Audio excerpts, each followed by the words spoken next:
좁은 문은 너무도 순수한 사랑을 추구하다 괴로워하며 비련으로 끝나는 두 영혼의 이야기입니다. 주인공 제롬은 사촌 누이인 알리사를 청순한 애정으로 사랑하고 있고, 제롬에 대한 알리사의 사랑은 그 이상으로 청순한 이른바 천상의 사랑이라고나 할 그런 것이었죠.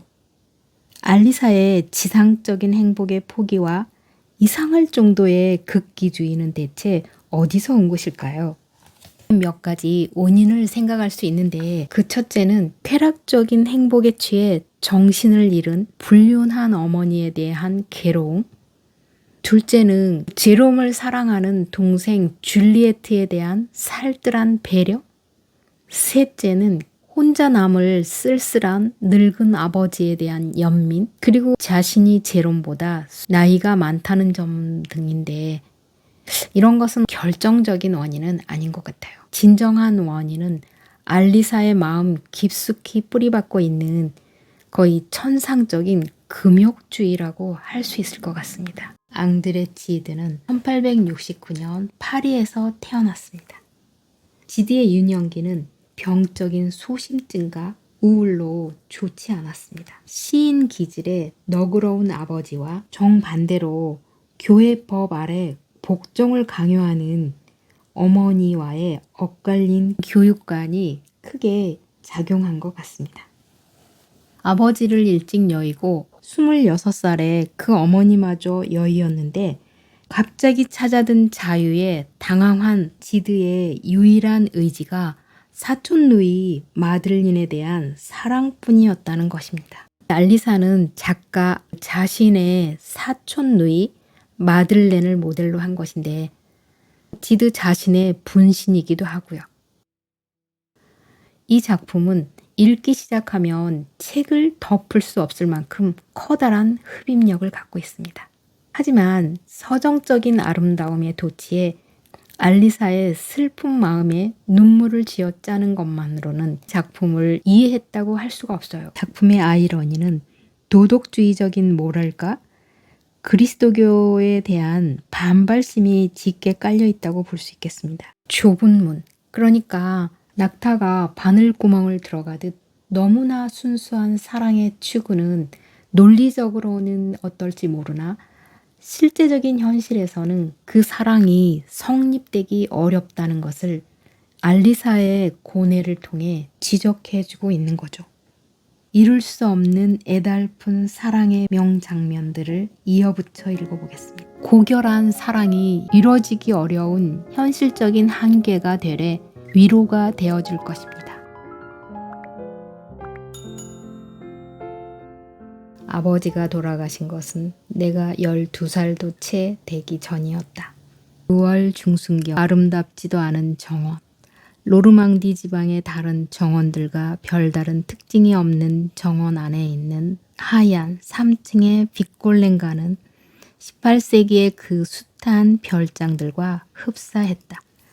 정원의 정면 동쪽을 향해 20여 개의 창이 달려있고 뒤쪽에도 그만큼 달려있다. 긴 네모꼴의 정원은 담으로 둘러싸여있다. 북쪽의 담을 따라 뻗어나간 또 하나의 오솔길은 나뭇가지 밑으로 사라진다. 내 사촌 누이들은 그것을 어두운 길이라고 불렀고, 저녁 놀이지면 거기로 나가길 주저했다. 이 두 갈림길은 채소밭에 닿아 있고, 이 채소밭은 몇 층계 더 내려가면 아래 정원과 붙어 있다. 그리고 채소밭 안쪽 조그만 비밀문이 나 있는 담 건너편으로는 벌채림이 보이고 너도밤나무가 늘어선 길이 좌우 양쪽에서 그것에 이르고 있다. 정원에서 보내는 외의 시간을 우리는 대부분 책상을 마련해 놓은 삼촌의 서재 자습실에서 보냈다. 사촌 동생인 로베르와 나는 나란히 앉아 공부했고, 뒤에서는 줄리에트와 알리사가 공부를 했다. 알리사는 나보다 2살 위였고 줄리에트는 1살 아래였으며 로베르는 넷 중 가장 나이가 어렸다. 루이실 외숙모는 우리 생활에 별로 참여하지 않았다. 어머니가 들려준 이야기로 외숙모는 식민지 출신의 고아였는데 보티의 목사 부부가 돌보았고 보티의 목사와 빅골렌과는 서로 친하게 지냈다고 한다. 당시 삼촌은 외국의 어떤 은행에 근무하고 있었는데 어린 리시를 보자 한눈에 반해서 곧 청혼을 했는데 그로 인해 조부모와 나의 어머니는 어지간히 속을 썩였다고 한다. 당시 루셀은 16살이었다. 보티의 목사는 날이 갈수록 성격이 점점 비뚤어가는 수양딸이 자신의 두 자녀에게 어떤 나쁜 영향을 끼칠까봐 두려워 둘의 청혼을 반갑게 수락했다는 것이다. 언젠가 책을 한 권 찾으러 응접실로 들어갔는데 외숙모가 거기에 있었다. 여느 때는 나를 거들떠보지도 않던 애숙모가 나를 불렀다. 제롬, 왜 그렇게 급히 나가니? 내가 무섭니? 가슴을 두근거리며 나는 그녀 곁으로 갔다. 나는 애써 미소를 지으며 손을 내밀었다. 그녀는 한 손으로 내 손을 잡고 다른 한 손으로 내 얼굴을 어루만졌다. 너의 어머니는 어쩌면 이렇게도 흉하게 옷을 입히는지 모르겠구나. 가엾어라. 그때 나는 넓은 칼라의 세일러복을 입고 있었는데 애숙모는 그 옷을 만지작거렸다. 세일러복의 칼라는 훨씬 더 젖혀 입는 거야. 내 셔츠 단추를 하나 빼면서 그녀가 말했다. 자 봐라, 더 낫잖아? 그녀는 작은 거울을 꺼내더니 자기 얼굴에 내 얼굴을 끌어당기고 드러난 팔로 내 목을 휘감았다. 그러고는 반쯤 벌어진 내 셔츠 속으로 자기 손을 집어넣고는 웃으며 간지럽지 않느냐고 물으면서 자꾸만 더 속으로 손을 밀어 넣었다. 나는 깜짝 놀라 펄쩍 뛰어 일어나는 바람에 그만 세일러복이 찢어지고 말았다. 얼굴이 홍당무가 된 채 어휴 이런 바보 하고 애숙모가 소리치는 동안 나는 도망쳤다. 그러고는 정원으로 달려가 채소밭 조그마한 저수통에 손수건을 죽여 뺨과 목 할 것 없이 그녀의 손이 닿은 곳은 어디나 닿고 문질러 댔다.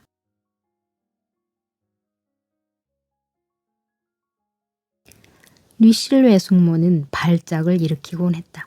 발작은 불시에 일어나 집안을 뒤집어 놓았다. 발작이 거의 끝나고 나면 리실 외숙모는 자기 아이들을 그의 곁으로 불렀다. 주로 로베르와 줄리에트를 불렀다. 알리사를 부르는 일은 거의 없었다. 이러한 슬픈 날이면 알리사는 꼼짝 않고 자기 방에 틀어박혀 있었고 그의 아버지가 이따금 그녀를 보러 가곤 했다. 삼촌은 곧잘 그녀와 이야기를 나누었다. 발작이 유난히도 심하던 어느 날 저녁 나는 알리사의 방으로 가기 위해 열려있는 방문 앞을 지나가야만 했다. 한 줄기 불빛이 흘러나와 꺾여져 비치고 있었다. 들키지나 않을까 가슴을 죄며 나는 잠시 주저하다가 몸을 숨긴 채 것 같은 광경을 보고 아연했다. 커튼이 내려지긴 했지만 두 개의 가지 달린 촛대에 꽂힌 촛불이 화려한 불빛을 뿌리고 있는 방 한가운데 놓인 긴 의자에 애숙모가 누워있고 그 발밑에는 로베르와 줄리에트가 있었다. 외숙모 뒤에는 중이 복장을 한 낯선 청년이 있었다. 이 두 아이가 그 자리에 있었던 것을 지금 생각해보면 망측한 일이었지만 당시 나의 순진한 생각으론 오히려 마음이 놓였었다. 이 낯선 사나이를 두 아이들은 웃으며 바라보고 있었다. 외숙모는 깔깔거리고 웃었다. 애숙모가 그 젊은 사나이에게 담배를 한 개비 내밀자 그는 불을 붙여주었고 애숙모는 몇 모금 빠는 것이었다. 담배가 바닥에 떨어졌다. 그러자 사나이는 떨어진 담배를 주우려고 일어서더니 숄에 발이 걸린 척하면서 외숙모 앞에서 무릎을 꿇는 것이었다. 이 우스꽝스러운 연극 덕분에 나는 들키지 않고 지나칠 수 있었다. 나는 알리사의 방문 앞에 섰다. 잠시 나는 그대로 기다리고 있었다. 웃음소리와 떠드는 소리가 아래층에서 들려오고 있었다. 아마도 그 소리가 내 노크하는 소리를 덮어버렸는지 대답이 없었다. 문을 밀어보니 조용히 열렸다. 방 안은 어두컴컴했기 때문에 나는 곧 알리사를 찾아낼 수가 없었다. 그녀는 저무는 햇살이 스며드는 창문을 등진 채 침대 머리에 무릎을 꿇고 있었다. 내가 가까이 다가가자 그녀는 꼼짝도 하지 않은 채 고개만 돌리고 이렇게 속삭였다. 아, 제롬, 왜 또 왔어? 난 키스를 하려고 몸을 굽혔다. 그녀의 얼굴은 눈물에 젖어 있었다. 이 순간이 나의 생애를 결정지었다. 지금도 그 순간을 회상해보면 마음이 괴롭다. 물론 나로서는 알리사의 슬픔의 동기를 어렴풋이 짐작할 뿐이었다. 그러나 나는 그러한 슬픔이 팔딱거리는 이 조그마한 영혼, 흐느낌으로 온통 흔들리는 이 연약한 육신에 대해서는 너무도 심한 것이라는 사실을 뼈저리게 느꼈다. 나는 여전히 무릎을 꿇고 있는 그녀 곁에 서 있었다. 나는 내 마음속에 솟아오르는 이 새로운 격정을 어떻게 표현해야 할지 몰랐다. 단지 그녀의 머리를 내 가슴에 꼭 껴안고 내 영혼이 흘러넘치는 입술을 그녀의 이마에 대고 있을 뿐이었다. 사랑과 연민, 그리고 감격, 희생, 정성이 뒤얽힌 걷잡을 수 없는 감정에 도취되어 나는 힘껏 하느님을 불렀고 이제는 내 삶의 목표가 공포와 악과 삶으로부터 이 소녀를 보호하는 것뿐이라 다짐하면서 스스로 내 몸을 바치기로 했다. 나는 마침내 무릎을 꿇고 그녀를 내 몸으로 감싸주었다. 어렴풋이 그녀의 말이 들려왔다. 제롬, 들키지 않았어? 자, 빨리 가. 들키면 안 돼. 그러고는 좀 더 낮은 소리로 말했다. 제롬, 아무에게도 말하지 마. 불쌍한 아버진 아무것도 모르셔.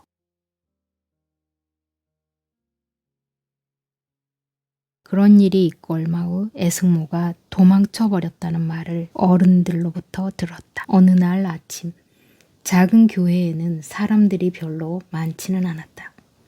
보티의 목사는 아마도 의식적으로 좁은 문으로 들어가기를 힘쓰라 라는 그리스도의 말씀을 설교의 주제로 삼았던 것 같다. 삼촌은 어머니의 곁에 앉아 울고 있었다. 목사는 먼저 전체 구절을 낭독했다. 좁은 문으로 들어가라.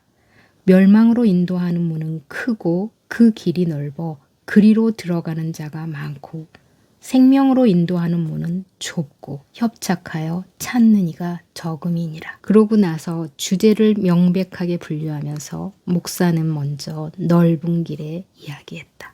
나는 멍하니 정신이 나간 채 꿈속에서처럼 외숙모 방을 다시 그려보았다. 누워서 웃고 있는 애숙모가 보였고 번쩍이는 옷을 입은 장교가 웃는 것도 보였다. 웃음이라든가 기쁨 자체가 불쾌하고 모욕적인 것으로 생각되고 추악한 죄악의 과장인 것처럼 여겨졌다. 보티의 목사는 설교를 계속했다. 희덕거리며 앞으로 나아가면서 행렬을 지어 그리로 들어가는 화려한 차림의 군중을 보았다.